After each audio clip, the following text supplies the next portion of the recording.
guys, it's me again, Mikey Connect, and welcome back to my channel. Baby, you don't know what you do to me.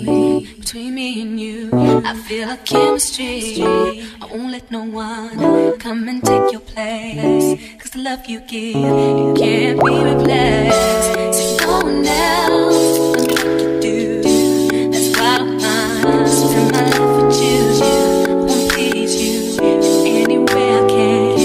I wanna share my world, don't you understand?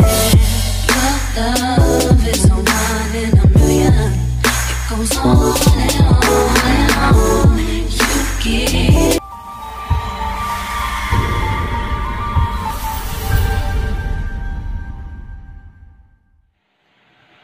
For tonight's video, ayan, so, kasi lately wala akong upload, so kaya naisipan kong i-upload tong ginawa ko ngayon.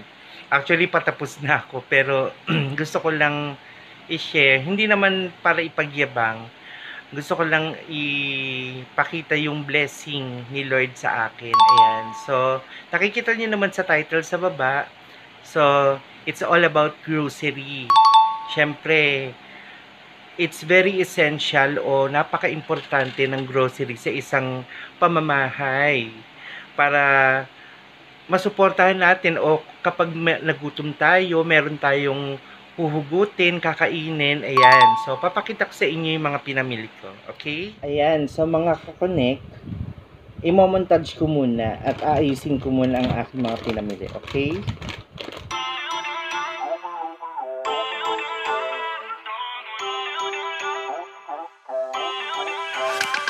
Feel uninvited. Left home in West LA. I'm not excited. So uninspired. On my way to play the bay while you're alone. This girl's a wonder.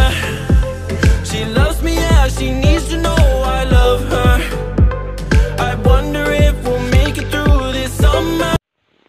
Ayan, so mga kakonek, tapos na ako mag-ayos and papakita ko sa inyo ang aking mga pinag-grocery. Yung iba dito ay, sorry sa kahol ng aso. Baka may tao kasi. Pero yan ang kagandahan ng merong may aso. At least meron tayong gwardiya. Mga gwardiya sibil, ang ingay nga lang. Quiet! Ayan. So, syempre, sa pag-aayos ng wait lang mga kanika. Bukol! Bukol, quiet. Ay, patinag. Ayan. So, syempre sa pag-aayos ng isang food drawer o parang pantry, parang pinaka-pantry, lalagyan ako ng mga pagkain, ay first in, first out. Syempre, meron akong mga dating stocks. So, ang kailangan kong gawin is iurong ko sa harapan yung mga nabili ko noon and yung kabibili ko lang ngayon, yun yung nasa likod.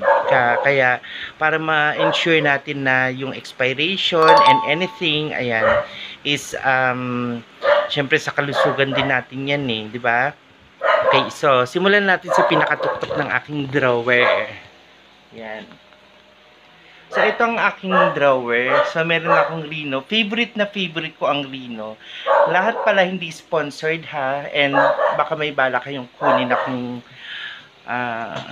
model. Charot. Yan. So, meron akong Rino.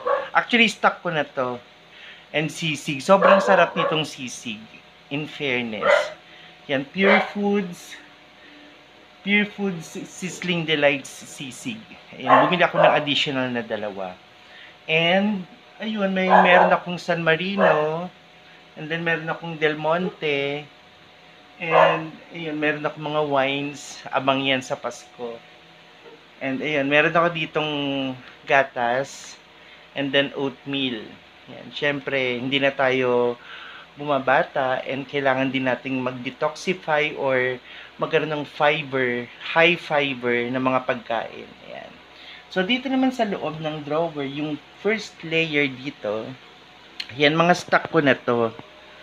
Yan. So, meron akong, hindi na ako bumili ng sardinas kanina kasi meron pa naman ako. And then tong fresca pala dito na tuna is abang kapag naubusan ng ulam ang aking mga junakis, ang aking mga aso.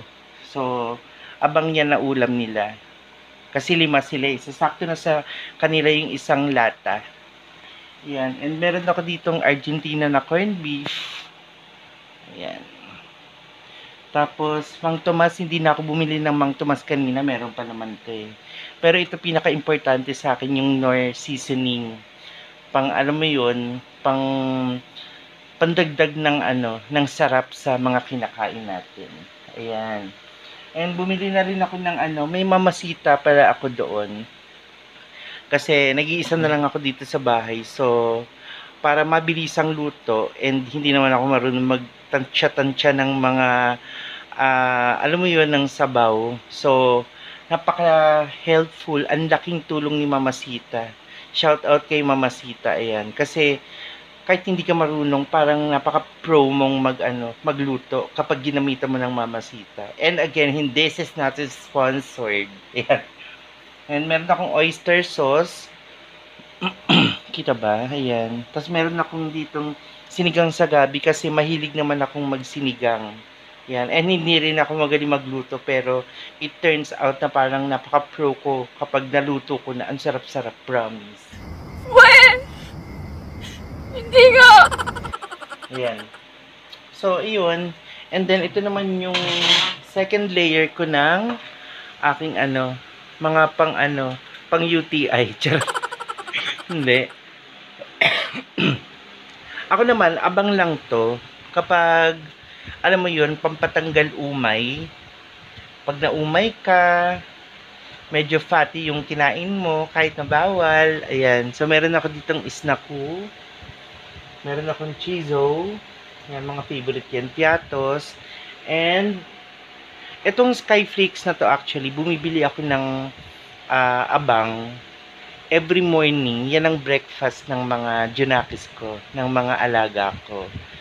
Yan, yung isang buo niyan, sakto na sa kanila, hinahati ko yan into 6 cuts na mga square na maliliit.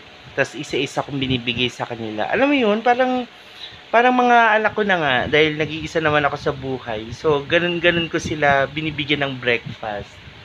Ayan, and then bumili ako ng cream o, ng presto, ng mga abang na biscuits. Ayan. And then dito naman sa baba natin, grabe, Pansit Canton is life para sa akin. Ayan, meron ako ditong Pansit Canton Calamansi, and then original, meron akong Quaker Oats, and then meron akong kape rito. Ito, dati na to, kaya inibabok ko. Kasi, as I have said, first in, first out. Yun. Tapos dito, sa bandang baba, meron akong, kompleto ako niyan. Meron akong Lucky Me instant noodles na beef flavor, chicken flavor. Tapos meron akong ditong, Nissin ramen, yung seafoods. Yun. Medyo pricey siya, pero sobrang sarap. Yun. And then, meron akong lomi dun sa loob. Yan. So, papakita ko naman yung aking ref. Yan. Yung kaninang minontage ko. Ayan. So, nag-aabang din ako ng mga ng mga inumin. Ayan. So, meron ako ditong big 250 Zest O. May choco na drinks. Ayan. So, nag-aabang ako niyan. Para, yun din, pantanggal umay. Ay! Ako ba't ayaw sumara? Hindi ko pa inangat. Yun lang naman. Then, bumili ako ng 2 tasty. Ayan. May 2 tasty ako dito. Then, yan, mga tubig. Ayan. Yun lang naman ang aking ginrocery for today's video. Ayan. Kasi, alam mo yun, na-experience ko nung talagang syempre dumadating sa buhay natin yung kinakapos tayo. Lalo na nung nawalan ako ng trabaho. Napakalaking tulong nitong nitong mga stock ko dito sa bahay kasi alam mo yun, syempre wala akong talagang broke ang financial status ko nung time na wala akong trabaho. So, good thing at nakapag-imbak ako nitong mga to. At ito yung nagalaw ko. So, hindi ako bumibili ng mga groceries nun and sa market, sa palengke. Kasi nga, may mga abang ako. And since wala akong pera, di ba? So, yun yung kagandahan mga ka-connect. Mag-imbak kayo as much as possible. Actually, ako pinupuno ko yan. Para dumating man yung time na kinapos ako, hindi ako magugutom kasi nga, meron ako mga abang. So, kahit hindi ako mamalengke, kahit hindi ako maglabas ng pera, nakaabang na yung mga yan. O, diba? Ayan. So, I think that's all for my vlog today. Sana may natutunan kayo regarding sa pag-iimbak ng pagkain. And sa pag-aayos naman ng pagkain is first in, first out. Yan, laging yung tatandaan mga ka-connect. Kasi para maiwasan natin na yung mga expired na pagkain nandun pala sa pinakadulo sa likod. And nauna pa natin nauna pa natin kainin yung kabibili lang natin. So, sayang, 'di ba? Sayang ang pera, 'di ba? Kaya first in, first out, and hangga't may pera kayo, mag-imbak kayo. So, parang langgam lang 'yan eh. 'Di ba yung langgam, nakikita ninyo na sunod-sunod sila, may mga dala-dala silang pagkain, kung ano man yung pagkain na pwede na maimbak. And then pagdating ng tag-ulan, ayan, so hindi na sila namang problema, busog na sila. Okay? So, sana nagustuhan nyo po itong simpleng vlog na content ko for tonight. So, if you like this video, please give it a thumbs up, share this video, and click the subscribe button below. Ito po. And the bell icon next to it, dito naman. And click also that you will be updated on my next video. So, hanggang sa muli mga ka-connect. God bless and I love you all.